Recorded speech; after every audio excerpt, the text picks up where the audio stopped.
राम राम जी। कैसे हो दोस्तों? आई होप बढ़िया होगे सब। ठीक है।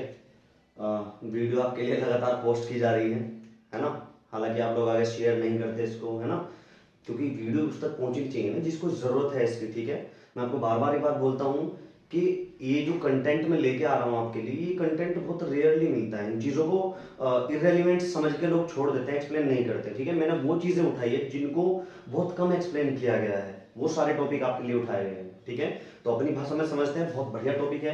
टॉपिक का नाम है डिस्काउंटेड पेबैक पीरियड। और ये मैं पेबैक पीरियड की चौथी वीडियो डाल रहा हूँ। इससे पहले 3 वीडियो आ चुकी है, आप उन 3 वीडियो को जरूर देख लीजिए। चौथी वीडियो और लास्ट वीडियो है डिस्काउंटेड पेबैक पीरियड। इसके बाद आपका पेबैक पीरियड कंप्लीट हो जाएगा। बार बार मैं आपको बताता हूँ पेबैक पीरियड होता क्या है, कि जब कोई प्रोजेक्ट के अंदर मैंने पैसा लगा दिया, वो कितने समय में अपना पैसा पूरा कर देगा, उस समय को ही पेबैक पीरियड बोलते हैं।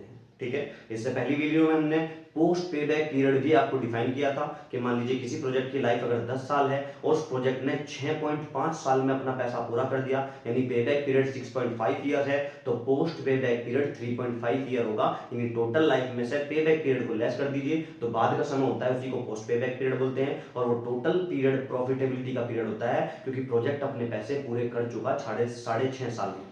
ठीक है। तो बाकी की जो 3.5 साल है उनमें वो पोस्ट पे बैक पीरियड होता है, और उन्हीं में वो अपना लाभ कमा के देगा मुझे प्रोजेक्ट। समझ में आई बात? आज का जो टॉपिक है वो है डिस्काउंटेड पे बैक पीरियड, यानी बट्टा कट्टी अदायगी अवधि। इसका मतलब क्या है? एक्चुअली क्या होता है कि मैंने प्रोजेक्ट के अंदर 50,000 रुपए अभी के अभी खर्च कर दिए, अभी के अभी इसी साल। और ये प्रोजेक्ट मुझे हर साल 5 साल इसकी लाइफ है प्रोजेक्ट की, और ये प्रोजेक्ट हर साल मुझे 16,000 रुपए देगा। 16,000 रुपीज मुझे इस प्रोजेक्ट से वापस कमाई होगी, मेरी अर्निंग होगी, यानी कैश इनफ्लो मेरा 16,000 रहेगा। जब कैश इनफ्लो मेरा 16,000 रहेगा तो ये 16,000 मुझे 1 साल बाद, 2 साल बाद, 3 साल बाद, 4 साल बाद, 5 साल बाद मिलेंगे मुझे 16,000 रुपए हर साल के लास्ट में। जबकि मेरी जेब से 50,000 रुपए अभी के अभी जा चुके, और ये 16 16 16 करके मुझे 5 साल तक मिलेंगे। तो उन 5 साल की, जो 5 साल के अंदर 16 पहले साल के लास्ट में, 16 दूसरे साल के लास्ट में, तीसरे साल के लास्ट में, चौथे साल के लास्ट में, ये जो आप 16,000 रुपए अर्न करेंगे, 16,000 रुपए कमाएंगे, इनकी आज क्या वैल्यू है अगर आज के आज इनकी वैल्यू निकाल ली जाए? क्योंकि आप सोचिए, पहले साल के लास्ट में 16 मिलेंगे, भाई आज कितने हैं, क्योंकि मैं खर्च आज कर रहा हूं, तो कमाई भी तो आज ही चेक करूंगा ना कि आज उस कमाई की वैल्यू क्या है। ठीक है। तो उसको बोलते हैं प्रेजेंट वैल्यू। क्या बोलते हैं उसको? Present value. अभी प्रेजेंट वैल्यू क्या चीज होती है? आप सोचिए, एक कॉमन सेंस लगाइए आप। जैसे कि मैंने बता दिया कॉस्ट ऑफ कैपिटल क्वेश्चन के अंदर 10% दी हुई है। मतलब क्या है कि अगर आप बाजार के अंदर 1 रुपया कहीं खर्च करते हैं, इन्वेस्टमेंट करते हैं, तो आपको 10% रिटर्न, यानी 1 रुपया 10 पैसा मिलेगा 1 साल के बाद। ठीक। अब सोचने वाली बात है कि 16,000 रुपए मुझे 1 साल के बाद मिलेंगे, तो आज तो उसकी वैल्यू कम होगी ना, 16,000 नहीं होगी ना, क्योंकि वो तो 1 साल बाद 16 बने, है ना। तो अगर मैं इस टाइम को ध्यान में रखूं, टाइम वैल्यू को ध्यान में रखूं, तो इस 16,000 की कीमत आज 16,000 नहीं होगी, आज इसकी कीमत कम होगी। उसको बोलते हैं प्रेजेंट वैल्यू। क्यों? 16,000 तो उसकी फ्यूचर वैल्यू है। ऐसे ही जो 16,000 रुपए, 16,000 रुपीज मुझे 5 साल बाद मिलेंगे, वो आज 16 नहीं है, क्योंकि वो 5 साल बाद 16 हैं, तो आज तो उनकी वैल्यू और भी कम होगी, तो उसी को बोलते हैं प्रेजेंट वैल्यू। समझ आई बात? यानी कि जो भी मैं अर्निंग कर रहा हूं अब तक, उसकी आज क्या औकात है, आज क्या वैल्यू है, उसी को बोलते हैं प्रेजेंट वैल्यू, और उसी को बोलते हैं बट्टा कट्टी। यानी कि इसके अंदर जो भी डिस्काउंट है वो तो डिस्काउंट हटा दीजिए, आज की वैल्यू बताइए हमें आज की कितनी है। तो उसके लिए कैलकुलेशन करते हैं हम। देखिए बहुत ईजी है। चलिए, तो यहाँ पे लिखेंगे इसका सॉल्यूशन। ठीक है। यहां लिखेंगे calculation of discounted payback period, discounted payback period. तो आपको बस छोटी सी एक चीज यहां पे ईयर लिख लेने हैं। 1 2 3 4 5, 5 साल है तो 5 साल आप ईयर लिख लेंगे। यहां पे लिखेंगे annual cash inflow, annual cash inflow. हर साल आपको कितने कितने रुपए की कमाई हो रही है? 16,000, 16,000, 16,000, 16,000 और 16,000, 16,000 रुपीज की आपको हर साल कमाई हो रही है। ये 5वें साल में आप एक चीज और लिख लेंगे, ये 5,000 रुपीज। ये क्यों लिखवा रहा हूं मैं, अभी बता दूंगा मैं आपको। 5,000 रुपीज, इसके साथ छोटा सा अगर लिखना चाहो स्क्रैप लिख दो, क्योंकि ये स्क्रैप वैल्यू है। अभी बता दूंगा मैंने क्यों लिखा है। उसके बाद आपको बस एक छोटा सा काम करना है, यहां पर एक चीज लिखनी है, उसको लिखना है प्रेजेंट वैल्यू फैक्टर, पीवीएफ।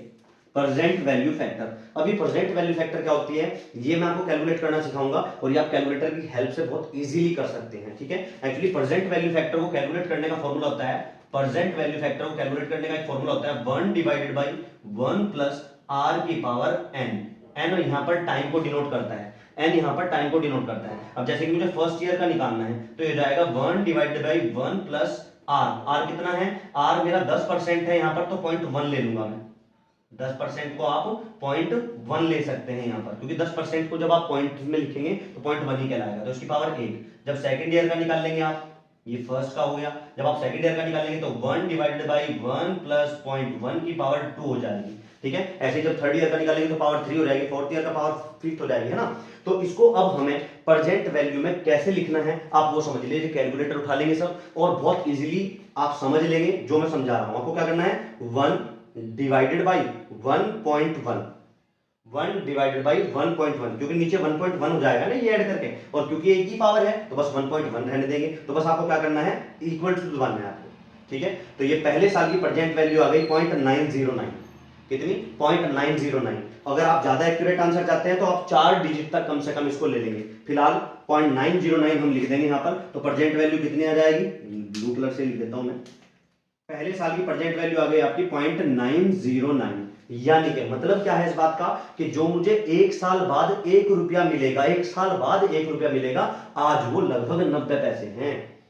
यानी आज मैं अगर 0.909 रुपीज इन्वेस्ट कर दूं तो वो एक साल बाद 1 रुपया बन जाएगी। ऐसे ही जो 16,000 रुपए मुझे एक साल बाद मिलेंगे, आज उनकी औकात क्या होगी, तो 0.909 में 16,000 की मल्टीप्लाई कर देंगे, ठीक है। अब आगे चलते हैं, जैसे मैंने अभी बताया था 1 डिवाइडेड बाई 1.1, ये पहले साल का आ गया आपका प्रेजेंट वैल्यू। बस यही कहीं आपको क्या करना है, इक्वल्स का बटन दबाना है, बस ये बराबर दबाया, दूसरे साल का आ गया 0.8264, 0.8264, 0.8264 दूसरे साल की प्रेजेंट वैल्यू।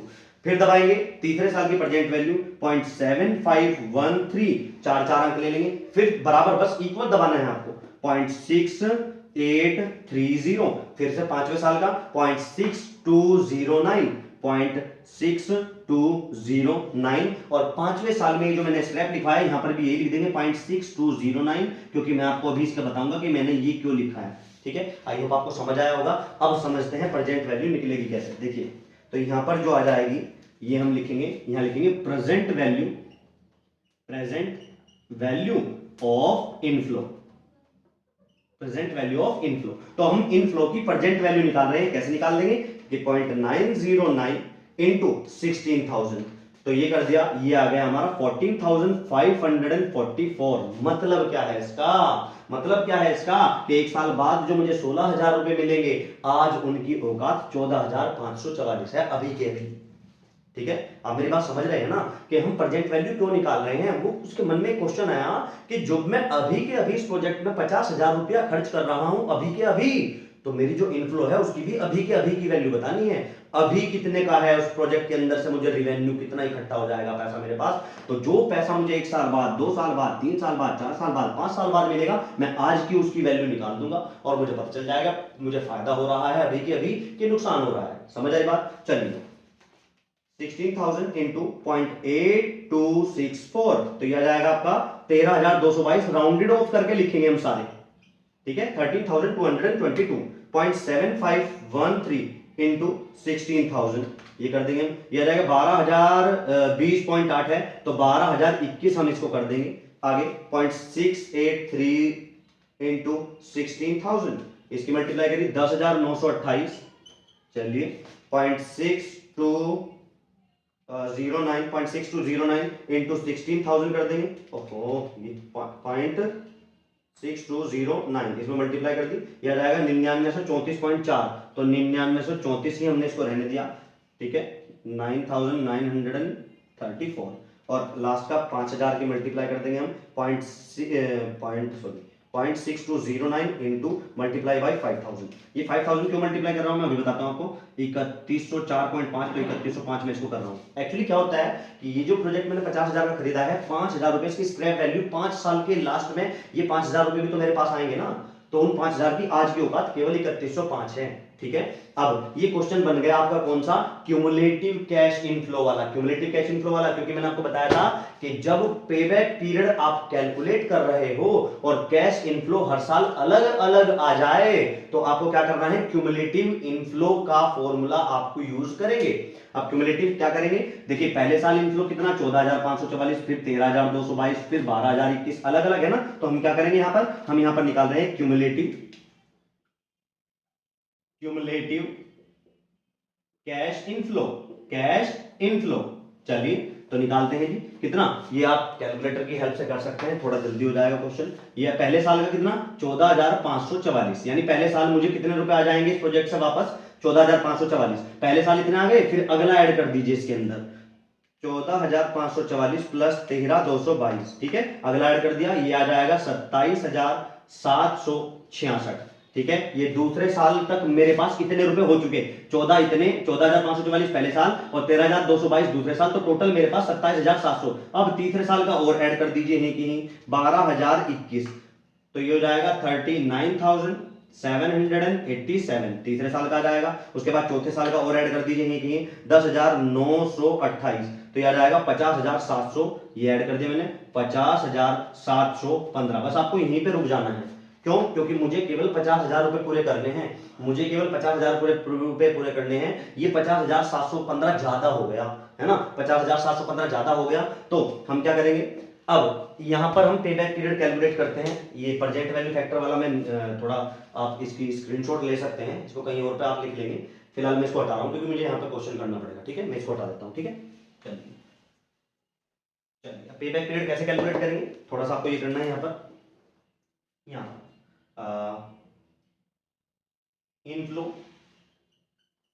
अप टू या जहां पे भी ये 50,000 से ज्यादा हो जाएगा, यानी मेरे इन्वेस्टमेंट की कॉस्ट से जहां पे भी ज्यादा हो जाएगा वहीं रुक जाइए आप, रुक गए, चौथे साल तक नहीं जाना मुझे चौथे साल तक नहीं जाना, क्योंकि अगर मैं चौथे साल पूरे साल चला गया तो 50,715 रुपए हो जाएंगे, लेकिन मुझे पूरे टोटल 50,000 चाहिए। तो ठीक, तो मैं कहां पर रुक जाऊंगा, चौथे साल से पहले एक साल, 3 साल तक, तो लिखेंगे इनफ्लो अप टू 3 ईयर, 3 साल तक मेरा इनफ्लो कितना हो गया मेरे पास, मेरा हो गया 39,787, ठीक है। जबकि आउटफ्लो कितना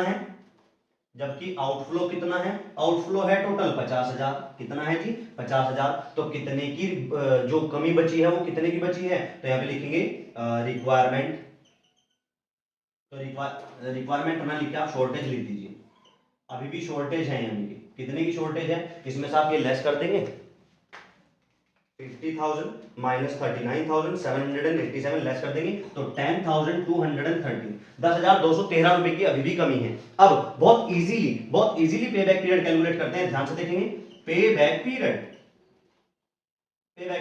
कैसे, देखो 3 साल तो लगेंगे ही लगेंगे भाई, क्योंकि 3 साल में तो आपको इतने रुपए इकट्ठे हो जाएंगे, तो 3 साल तो लगेंगे ही लगेंगे, प्लस सो इजी, अगले साल अगर पूरे साल आपने काम किया तो आप 10,928 रुपए कमा लेंगे। अगर आपने अगले साल पूरे साल काम किया 10,928 कमा लेंगे, लेकिन कमाने कुल कितने हैं 10,213, क्योंकि 10,928 तो अगर मैंने कमा लिए तो ज्यादा हो जाएंगे ना, मुझे तो 10,213 कमाने हैं, यानी एक साल लगेगा 10,928 रुपए कमाने में, और कमाने कितने हैं 10,213, ठीक है। तो ये कर देंगे आप 1 डिवाइडेड बाई 10,928 और इंटू 10,213, 10,200.93, तो ये आ जाएगा आपका 3.93 ईयर, 3.93 ईयर्स आंसर। यानी आपका जो ये प्रोजेक्ट है 3.93 साल के अंदर अंदर आपको पैसा पूरा करके दे देगा, जो पेबैक पीरियड कहलाएगा, ठीक है। ये है डिस्काउंटेड पेबैक पीरियड। मैंने अभी आपको बताया है कि ये कैलकुलेट करने का पर्पस केवल हमारा इतना होता है कि जो इनफ्लो मुझे 1 साल बाद, 2 साल बाद, 3 साल बाद, 4 साल बाद, 5 साल बाद मिलेगी, वो आज क्या औकात है उसकी, उस पैसे की आज क्या वैल्यू है, उसी को बोलते हैं प्रेजेंट वैल्यू, और उसी को मेथड को बोलते हैं discounted payback period. I hope आपको समझ आया होगा। इसमें आपका वो वाला फॉर्मूला ये भी आपका रिवाइज हो जाएगा, जो अलग अलग हर साल हमारी इनफ्लो होती है उसमें पेबैक पीरियड कैसे कैलकुलेट करते हैं, ठीक है। तो ये पेबैक पीरियड की लास्ट वीडियो थी। अगली वीडियो इसी चैप्टर कैपिटल बजटिंग चैप्टर की ही अगली वीडियो होगी, जिसमें ARR और IRR आपको कैलकुलेट करना सिखाया जाएगा, ठीक है। मिलते हैं अगली वीडियो में, राम राम।